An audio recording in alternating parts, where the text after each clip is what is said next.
আমার সাথে তাড়াতাড়ি চলো। সোলজার বিশ্ব আর তার ভাই ল্যান্ডমাইনে পা দিয়ে দিয়েছে, তাড়াতাড়ি চলো। কি ওরা ল্যান্ডমাইনে পা দিয়ে দিয়েছে? তুমি তো জানোই ল্যান্ডমাইন কতটা খতরনাক। তুমি কি ওদেরকে বলেছো যে ল্যান্ডমাইন থেকে পা ওঠাতে না? যদি ল্যান্ডমাইন থেকে ওরা একটু পা সরায় তাহলে ল্যান্ডমাইন ব্লাস্ট হয়ে ওরা কিন্তু মরে যাবে। হ্যাঁ স্যার, আমি ওদেরকে বলে এসেছি ল্যান্ডমাইন থেকে পা ওঠাতে না। তুমি আমার সাথে তাড়াতাড়ি চলো, ওদেরকে বাঁচাতে হবে। ঠিক আছে, তাড়াতাড়ি চলো। আরে স্যার, তোমরা চলে এসছো, আমাদেরকে তাড়াতাড়ি বাঁচাও, আমরা ল্যান্ডমাইনের উপর পা দিয়ে দিয়েছি। আরে তোমরা পাগল নাকি? তোমরা এই রাস্তা দিয়ে কেন যাচ্ছিলে? তোমরা জানো না এটা ল্যান্ডমাইন এরিয়া?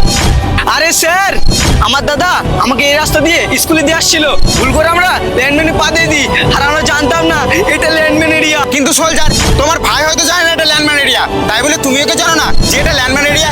এই রাস্তা দিয়ে তোমার ভাইকে স্কুলে যাওয়ার কি দরকার ছিল? আরে স্যার, বাদ দাও এখন এসব কথা, আমাদেরকে বাঁচানোর জন্য কিছু একটা উপায় বের করো। এখন যদি আমরা ল্যান্ডমাইন থেকে পাটা সরাই তাহলে আমরা মরে যাবো।